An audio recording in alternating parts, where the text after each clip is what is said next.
Very very happy morning to all of you.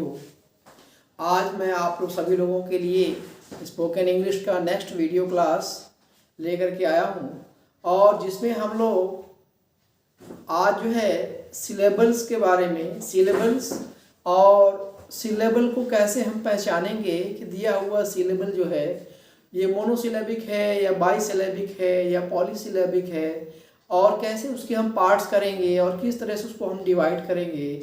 सबसे बड़ी जो प्रॉब्लम हमारे सामने होती है किसी भी वर्ड को पार्टीशन करने में कि ये जो वर्ड मैं बोल रहा हूँ इसको कितने पार्ट्स में डिवाइड किया जाए, कितने साउंड में डिवाइड किया जाए, कैसे इसे हम बोलें, कहाँ पर हम इसको रुकें, कहाँ पर हमारी आवाज़ तेज़ हो। तो इससे पहले वीडियो लेक्चर में मैंने थोड़ा सा इसको आप लोगों को इसका थोड़ा पोर्शन बताया था। आज मैं उसी प्रॉब्लम और सिचुएशन को देखते हुए आज आपके सामने ही लेकर के मैं आया हूँ कि सिलेबल्स को कैसे डिवाइड किया जाता है। जैसा कि हम जानते हैं कि इंग्लिश लैंग्वेज में जो इंग्लिश अल्फ़ाबेट जो हमारे सामने है उसमें टोटली 26 लेटर्स होते हैं और इसमें जो है 5 जो लेटर्स हैं जिन्हें हम वावल्स कहते हैं और वो वावल साउंड्स हैं ए, ई, आई, ओ एंड यू और रिमेनिंग जो 21 लेटर्स हैं अल्फ़ाबेट में उसे हम कॉन्सोनेंट्स कहते हैं। और ये कॉन्सोनेंट्स भी इसमें दो ऐसे इस अल्फ़ाबेट में दो ऐसे लेटर्स हैं डब्ल्यू और वाई जो कि डबल रोल प्ले करते हैं, यानी कभी कॉन्सोनेंट्स का भी रोल प्ले करते हैं और ज़रूरत पड़ने पर इनको वावल साउंड की तरह से भी यूज़ किया जाता है। सबसे बड़ी जो सिचुएशन हमारे सामने इंग्लिश लैंग्वेज में है वो ये है कि there are totally 26 letters in English alphabet but the sound, लेकिन जो हम साउंड प्रोड्यूस करते हैं, जो साउंड आती है हमारे बोलने में इंग्लिश लैंग्वेज में, दैट इज़ 44। अल्फ़ाबेट में जो लेटर्स हैं वो तो 26 हैं लेकिन साउंड टोटल जो है वो 44 है और जिसमें से कि 24 साउंड जो है ये कॉन्सोनेंट्स की आती है और जो रिमेनिंग जो 20 साउंड्स हैं वो वाउल साउंड्स आती है। और इस वाउल साउंड्स में भी 12 जो साउंड्स हैं वो प्योर वाउल्स हैं जिसको मोनोफ्थॉन्ग्स कहते हैं और जो 8 रिमेनिंग जो वाउल साउंड्स हैं उन्हें हम डिफ्थॉन्ग्स कहते हैं, ग्लाइड कहते हैं। दो वाउल को मिला करके साउंड को मिला करके वो बनती है। इसको हम डिटेल में एक एक करके पढ़ेंगे लेकिन इससे पहले ये जो साउंड है, साउंड जो स्मॉलेस्ट यूनिट साउंड के इसको हम सिलेबल कहते हैं। सिलेबल को कैसे हमको डिवाइड करना है, वर्ड को कैसे हमें डिवाइड करना है, उसके कुछ रूल मैं आप लोगों को आज सामने बताऊंगा। तो सबसे पहला हमारा हेडिंग है सिलाबिफिकेशन कि किसी वर्ड को कैसे हमको पार्ट्स में डिवाइड करना है, डिफरेंट साउंड्स में डिवाइड करना है, क्योंकि डिफरेंट साउंड्स के बेसिस पे ही हम वर्ड को प्रोनाउंस करते हैं। Where we have to raise our tone, where we have to lower our tone, where we have to stop, where we should not stop, ये सभी चीज़ें हमको सामने आनी चाहिए। तो यहाँ पर हमारा हेडिंग है steps to count the number of syllables. Number of syllables को काउंट करने के लिए कौन कौन से स्टेप्स हैं, अगर उसको हम माइंड में रखेंगे तो कभी भी हमारी मिस्टेक नहीं होगी और वर्ड को आराम से हम पार्ट में डिवाइड कर लेंगे और उसको बोलना भी आसान हो जाएगा। सो सबसे फर्स्ट रूल है, रूल नंबर 1, सबसे फर्स्ट जो रूल आपका है दैट इज क्या है, check the number of vowels in a word. कोई भी वर्ड जो आपको हमें जो सामने मिलता है उस वर्ड में सबसे पहला काम हमें क्या करना है कि नंबर ऑफ वावल्स को काउंट करना है कि इस वर्ड में ए, ई, आई, ओ, यू ये जो 5 वावल्स होते हैं इसमें से कितने नंबर ऑफ वावल्स प्रेजेंट हैं। स्टूडेंट्स, अपनी बात आगे करने से पहले थोड़ा सा मैं आपको 1 मिनट का ब्रेक लूँगा। उसमें मैं आप सबको सजेस्ट करूँगा कि आप जो वीडियो लेक्चर जब खोलते हैं तो आप देखने के उसमें ये भूल जाते हैं कि I have to like the video, कि वीडियो लेक्चर को हमको लाइक भी करना है। इसलिए सबसे पहला काम ये कर लें कि वीडियो लेक्चर में जो लाइक बटन है उसको जरूर प्रेस कर लें और जो स्टूडेंट्स सब्सक्राइब नहीं किए हुए चैनल को और वीडियो लेक्चर को देख रहे हैं तो सब्सक्राइब करने में कोई पैसा नहीं लगता है, कोई मेहनत आपकी नहीं लगती है, ये आपके फ़ायदे के लिए। तो सब्सक्राइब अगर आप लोगों ने नहीं किया है तो सब्सक्राइब भी कर लें जिससे कि आपके सब्सक्राइब से ही बाकी जो स्टूडेंट्स हैं उसका ज़्यादा से ज़्यादा फ़ायदा उठा सकेंगे, लोगों के लिए फ़ायदेमंद होगा। ओके, आगे हम लोग बढ़ते हैं, अपनी बात को आगे हम लोग कंटिन्यू रखते हैं। तो सबसे पहला हमारा काम क्या है, check the number of vowels in a word. किसी वर्ड में हम नंबर ऑफ वावल्स गिन लेंगे कि इसमें ए, ई, आई, ओ, यू 5 वावल्स में से कितने वावल्स आए हुए, ये हमारा पहला स्टेप होगा। उसके बाद सेकंड पॉइंट हमारा जो होगा, if two vowels are together count them one vowel. कभी कभी ऐसा होगा कि जब हम जो है नंबर ऑफ वावल्स गिनेंगे तो उसमें दो वावल एक साथ आ जाएंगे, तो जो एक साथ जो वावल आ रहे हैं उसको दो वावल ना गिन करके उसको एक वावल गिनेंगे। मैंने यहाँ पर एग्जांपल दिया वावल्स का, जैसे ग्रीन लिखा हुआ है, इस ग्रीन जो वर्ड में डबल ई एक साथ आया हुआ है, दो वावल्स हैं लेकिन इसको हम एक वावल काउंट करेंगे। They here the number of vowel is only one. In the same way in the word peach, इसमें भी देखिए यहाँ पर ई और ए दोनों वावल एक साथ आए हुए हैं, इसको हम दो वावल ना काउंट करके इसको भी हम मिला के टुगेदर वन वावल काउंट करेंगे, यहाँ पे भी इसमें एक वावल करेंगे। In the same way third जब यहाँ पर वर्ड है टीथ, इसमें भी डबल ई आया हुआ है, इस डबल ई भी एक साथ टुगेदर है, तो इसे भी हम नंबर ऑफ वावल्स दो न गिन करके वावल्स कितने होंगे इसमें वन ही होगा। इन द सेम वे यहाँ पर नेक्स्ट वर्ड है L double E C H leech, इस लीच में भी यहाँ पे डबल ई आया हुआ है तो दो वावल लेकिन है क्योंकि टुगेदर एक साथ आया हुआ है तो यहाँ पे भी हम नंबर ऑफ वावल को वन काउंट करेंगे। In the same way the next word is beach, इसमें भी यहाँ ई और ए एक साथ टुगेदर आया हुआ है, इसमें भी नंबर ऑफ वावल को दो न काउंट करके number of vowel one count करेंगे। In this way first of all our first step is we have counted the number of total number of vowels in a word. Second step is we have to see whether two और three vowels are together they will be counted as one, उनको हमें जो है एक vowel count करना है। This is our second point. अब third point हमें क्या ध्यान देना है, ये आप जो है गौर से देखिए। If E is at the end of a word, it is silent and do not count it as number of vowels. अगर किसी वर्ड के आखिर में लास्ट में ई आया हो, वाउल ई आया हो, it is always silent, it is not counted as the number of vowel while counting the number of vowels. Vowels के साउंड गिनते समय अगर लास्ट में ई आए, जैसे यहाँ फाइल है, फाइल में लास्ट में ई है, रूल में लास्ट में ई है, मोल के लास्ट में ई है, सोल के लास्ट में ई है, नाइफ है इसके लास्ट में ई है, तो ये लास्ट में जो ई आएगा वाउल ये साइलेंट होता है, इसको नंबर ऑफ वाउल साउंड नहीं करेंगे। This is our third point. इसके बाद हम देखेंगे पॉइंट नंबर फोर में क्या कहा गया है कि word having one vowel sound is monosyllabic. या अब हमने देख लिया कि वर्ड को जो हम वाउल गिन रहे हैं अगर उसमें ओनली वन वाउल प्रेजेंट है या टुगेदर भी अगर दो है उसको एक हम काउंट कर रहे हैं तो उस पूरे वर्ड में number of vowel sound one हुआ, तो ऐसे वर्ड में वन सिलेबिक वर्ड हुआ और ऐसे वर्ड को हम मोनोसिलेबिक वर्ड कहेंगे। जैसे यहाँ पर run, gun, dog, hot, cat, bat etcetera. इसमें हम देख रहे हैं यहाँ पे वाउल यू एक है ओनली वन, यहाँ ओ वन है, ओ वन है, ए वन है, ए यहाँ पे भी आया है। इस तरह से in this way there is only one vowel, so all these words are monosyllabic words. Next step हमारा क्या होगा, अब इसका अगर इतना हो गया इसके आगे हम क्या बढ़ेंगे। अगला पॉइंट हमारा कहा जा रहा है कि break two consonants if they are between two vowels. कोई वर्ड अगर दिया हुआ है उस वर्ड में दो वाउल्स के बीच में दो कॉन्सोनेंट्स एक साथ आ जाए तो उन दो कॉन्सोनेंट में से एक एक कॉन्सेंट को डिवाइड कर देंगे। एक साइड लेफ्ट साइड में चला जाएगा, एक राइट साइड में आ जाएगा, उसका डिवीजन हो जाएगा। इस तरह से यहाँ पर दो सिलेबल बन जाएंगे। जैसे यहाँ पर हमने पहला वर्ड है हैपन, हैपन। यहाँ पर देखिए ए और ई ये दो वाउल हैं, इन दोनों वाउल के बीच में दो कॉन्सोनेंट पी एंड पी आ रहा है। तो जब भी दो वाउल्स के बीच में अगर दो कॉन्सोनेंट्स आ जाए तो इसको अगर हमको सिलेबिफिकेशन करना है, सिलेबल्स नंबर का करना है, तो ठीक इसके बीच में से हम एक लाइन खींच देंगे। इन दिस वे हमारे सिलेबल पार्ट्स दो हो गए, happen, happen. In this way happen, दो साउंड निकलेगी, हैपन। इस तरह से बाई सिलेबिक वर्ड हो गया। इन द सेम वे यहाँ पे भी आप देखें आई है और यहाँ पर ई है, ये दो वाउल्स हैं और ये वाउल्स दो वाउल्स के बीच में यहाँ जी दो बार आया है, इसको भी हम बीच में से क्या कर देंगे, ब्रेक कर देंगे।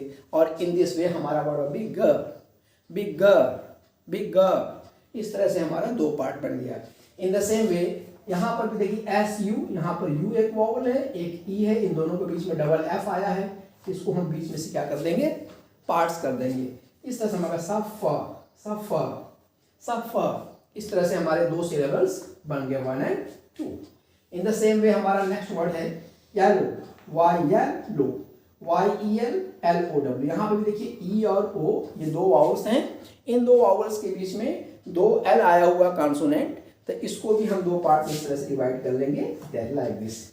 इस तरह से हमारा जो इस वर्ड का जो साउंड होगा प्रोड्यूस करेंगे येलो, येलो, येलो, येलो। इस तरह से दो पार्ट में डिवाइड हो जाएगा। So these are the 5 rules, steps which are followed while counting the number of vowel sounds in a word for syllabification. To count the number of syllables, we proceed one by one like this. Once again I repeat it, एक बार मैं फिर से दोहरा रहा हूँ, इसको ध्यान से देख लीजिए। सबसे पहला पॉइंट क्या है, कोई भी जो वर्ड हमको दिया हुआ, the word whatever is given, we count the number of vowels in that word. उस जो है शब्द में हम स्वरों की संख्या गिनते हैं कि ए ई आई ओ यू पांचों स्वर कितने बार आए, उसमें आए हुए हैं, टोटल कितने हैं, पहला पॉइंट। लेकिन साथ साथ में फिर उसमें दूसरा पॉइंट क्या है कि if 2 vowels are together count them 1 vowel. लेकिन नंबर ऑफ वावल्स गिनते समय अगर 2 वावल्स एक साथ आ जा रहे हैं, चाहे वो सेम हो चाहे वो डिफरेंट हो, अगर एक साथ 2 आ रहे हैं तो उनको हम एक ही वावल गिनेंगे, 2 वावल्स नहीं गिनेंगे, दूसरा पॉइंट। तीसरा point, third point is if the letter E is to the end of a word, किसी शब्द के आखिर में अगर ई अक्षर आया हुआ है तो that is E is silent, it is not counted as the number of vowel sound. ये अगर आखिर में ई आया है ये साइलेंट रहता है, we do not count it as the vowel number. इस तरह से इसका सिलेबल में कोई योगदान नहीं रहेगा, कंट्रीब्यूशन नहीं रहेगा, वो साइलेंट रहेगा, उसको हम छोड़ देते हैं। यहाँ मैंने कुछ एग्जाम्पल दिया है, file, rule, mole, sole, knife, like this.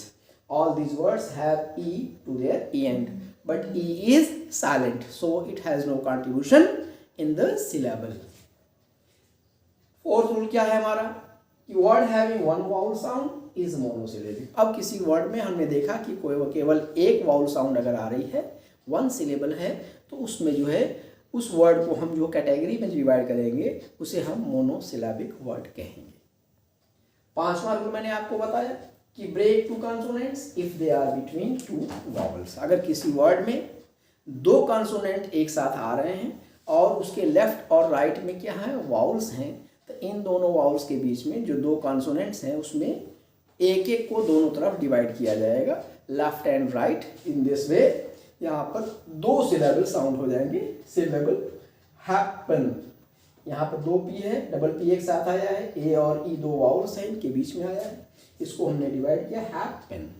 In the same way bigger, इसमें भी डबल जी है, 2 कॉन्सोनेंट्स हैं, आई और ई के बीच में आए हुए हैं, इसलिए हमने बीच में से इसको डिवाइड कर दिया, ये बना बिगर बन गया। इन द सेम वे सफ़र है, यहाँ पे भी डबल एफ है, 2 कॉन्सोनेंट्स हैं, यू और ई के बीच में आए हुए हैं, इसलिए हमने इसको क्या किया, डिवाइड किया, और हमारा ये 2 पार्ट हो गया सफ़र। इन द सेम वे यहाँ पर यारू है, यहाँ पे भी देखिए YEL और LOW, डबल एल है, ई और ओ 2 वाउल्स हैं, इनके बीच में आया है, एल को हमने बीच में से 2 एल को एक एक में डिवाइड किया, इस तरह यार लो, इस तरह से 2 हमारे ये। In this way we have covered the 5 points for the rule steps to count the number of syllables, syllabification. Now next rule number 6। Rule number, इससे पहले रूल नंबर 5 में ये बताया गया था कि अगर 2 वाउल्स हैं उसके बीच में 2 कॉन्सोनेंट्स आ जाएं तो दोनों कॉन्सोनेंट्स में एक एक कॉन्सोनेंट को पार्टीशन कर दिया जाता है और इस तरह से 2 सिलेबल पार्ट में डिवाइड कर दिया जाता है। लेकिन रूल नंबर 6 में उसके कुछ एक्सेप्शंस हैं, कुछ अपवाद हैं जिसको कि हमको माइंड में रखना है। ये रूल ये कह रहा है कि अगर जो है उस किसी वर्ड में CH आ रहा हो या PH आ रहा हो या TH आ रहा हो या SH आ रहा हो या WH आ रहा हो, तब उस रूल को, रूल नंबर 5 को फॉलो नहीं करेंगे। ऐसे केसेस में हम क्या करेंगे, ये जो दोनों कॉम्बिनेशन कॉन्सोनेंट्स के हैं इसको दोनों को अलग अलग डिवाइड न करके इसके पहले से सिलेबिफिकेशन करेंगे, यानी सिलेबल जो होगा पहला वाला जो पार्ट होगा इसके पहले से शुरू होगा, बिगिन होगा। देखिए जैसे मैंने यहाँ पर लिखा परचेज, यहाँ पर CH आया हुआ है 2 एक साथ, तो रूल ये कह रहा है कि C और H को बीच में से डिवाइड कर दे, नहीं, हम CH के पहले से परचेज, इन दिस वे ये दो अलग अलग सिलेबल हो गए। इन द सेम वे यहाँ पे TH आया हुआ है, तो अगर रूल ये कह रहा है रूल नंबर 5 में कि T और H के बीच में लाइन ड्रा कर दें, नहीं, हम क्या करेंगे, TH के प्लस से father. In the same way यहाँ पर भी देखिए TH आया हुआ है, मदर है, इसको हम जो है TH के पहले MO को अलग करेंगे, THER एक में होगा, इस तरह से मदर एक में इस तरह से होगा। इन द सेम वे यहाँ पर SH आया हुआ है, यहाँ पर CA है, SHEW, तो आप SH के बीच में ना करके SS से पहले काशू, इन दिस वे ये हमने दो डिवाइड। इसी तरह से यहाँ पर देखिए PH आया हुआ है, ये एलिफेंट है, इस तरह से हमने इसको कहा एलिफेंट, एलिफेंट, एलिफेंट, एलिफेंट। इस तरह से यहाँ पर 3 हो गया हमारा, PH के पहले हम इसको अलग करेंगे इस तरह से। This is our rule number 6। Rule number 6 क्या है, एक तरह से रूल नंबर 5 का एक एक्सेप्शन है, जिसमें ये बताया गया है कि दो कंसोनेंट अगर CH हों या PH हों या SH हों या WH हों या TH हों, तो हमें जब इसका सिलेबिफिकेशन करना है तो we have to syllabify the word before this two consonants, before this two consonants. Example यहाँ पर दिया हुआ है। रूल नंबर 7 अब आप देख लीजिए क्या कह रहा है। रूल नंबर 7 में हम आगे बढ़ेंगे कि break the word before the consonant if only one consonant is present in the middle of a word. कह रहा है कि अब अगला स्टेप में हम ये देखेंगे कि अगर हमारे किसी वर्ड में जिसको हमको सिलेबिफिकेशन करना है, if in this word there is only one consonant in between the word, कि पूरे वर्ड में बीच में कहीं केवल एक कंसोनेंट है, तो कह रहा है कि जो कंसोनेंट वाला जो अक्षर है उसके ठीक पहले से वर्ड को क्या कर देंगे, ब्रेक कर देंगे। जैसे यहाँ पर पहला है टुनाइट है, तो यहाँ पर देखिए एक ही ओनली दो वाउल्स के बीच में एक ही यहाँ पर क्या आ रहा है, कंसोनेंट आ रहा है, तो एन के पहले टू अलग, नाइट अलग करेंगे, इस तरह टू नाइट, टू नाइट। इस तरह से क्या हो गया, हमारा एन से पहले हमारा ये सिलेबिफिकेशन हो गया।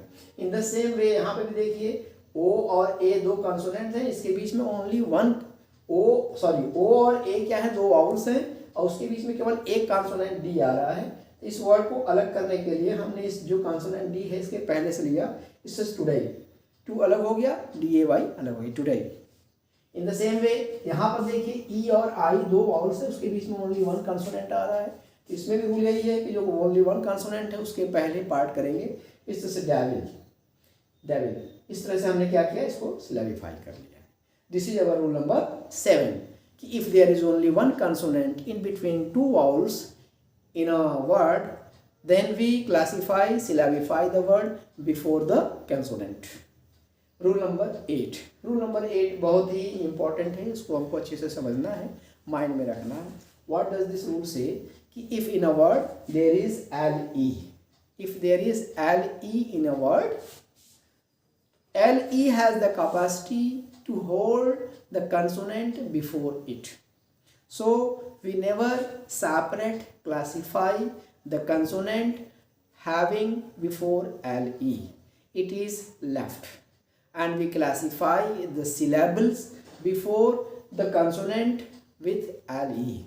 So LE has the holding capacity of a consonant in a word. क्या करा रूल कि अगर किसी शब्द के में LE लगा हुआ हो तो LE के ठीक पहले वाला जो कंसोनेंट है वो LE उसको होल्ड करता है, उसको अलग नहीं करता, उसको स्पेयर नहीं करता, तो हमें उसको स्पेयर नहीं करना, अलग नहीं करना है, बल्कि उसके पहले से ही हमको क्या करना है, सिलेबिफिकेशन करना है, उस कंसोनेंट को हमको छोड़ देना है। जैसे यहाँ पर देखिए मैंने एग्जाम्पल दिया है, यहाँ पर HUMBLE, यहाँ लास्ट में LE है, LE के ठीक पहले कंसोनेंट B आ रहा है, तो रूल ये कह रहा है कि LE holds B, LE will hold B, LE B को क्या करेगा, होल्ड करेगा। तो आप हमें क्या करना है, L के आगे से सिलेबिफिकेशन करना है, HUM वन पार्ट और BLE एक में हो गया, हम बर इन this way. In the same way यहाँ पर भी गाम्बल है, तो यहाँ पर B है, LE है, इसके पहले B आया हुआ है, तो हम इस पोर्शन को छोड़ देंगे, एक हमारा पार्ट हो गया गाम, दूसरा बल, गाम्बल।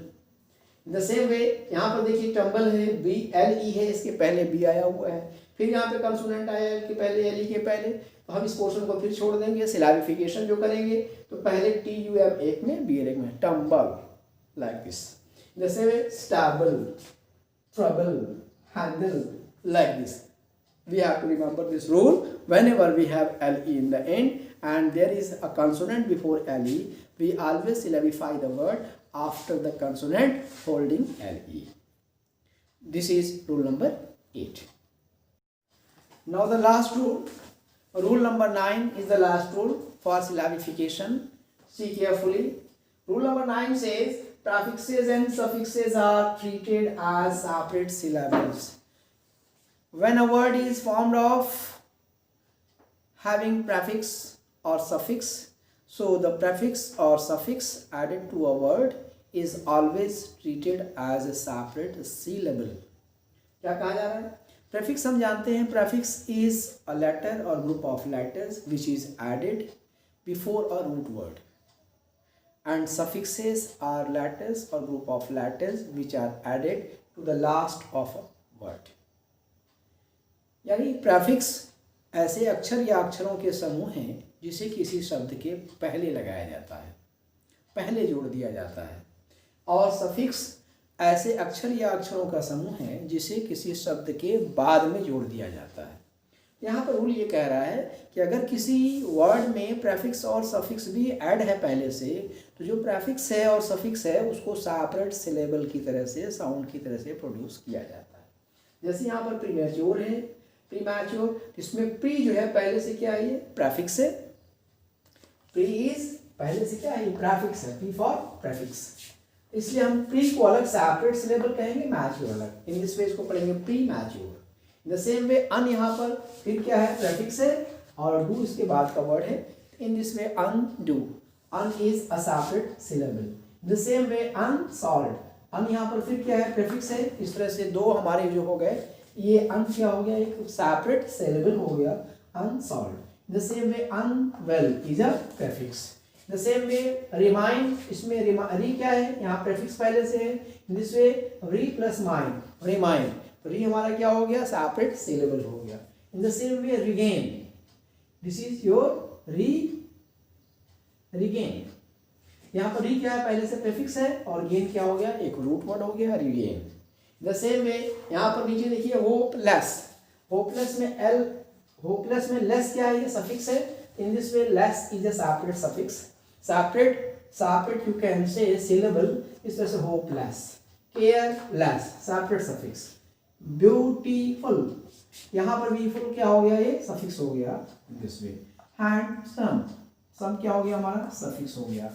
इन द सेम वे फॉर्मर, यहाँ पर ई आर क्या हो गया, सफिक्स हो गया। ड्रीमर, ई आर क्या हो गया, सफिक्स हो गया।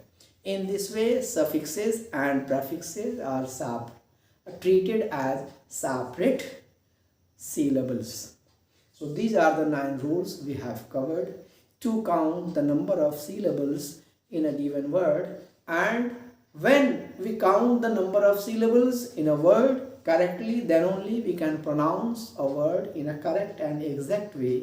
And I also suggest to take the help of a standard Oxford dictionary to take the help of how to syllabify the words.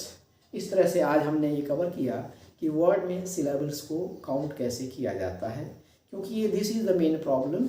अगर से हम सिलेबल को सही से काउंट नहीं कर पाएंगे तो हम वर्ड को सही से प्रोनाउंस नहीं कर पाएंगे। सो इस तरह से हमने कवर किया है।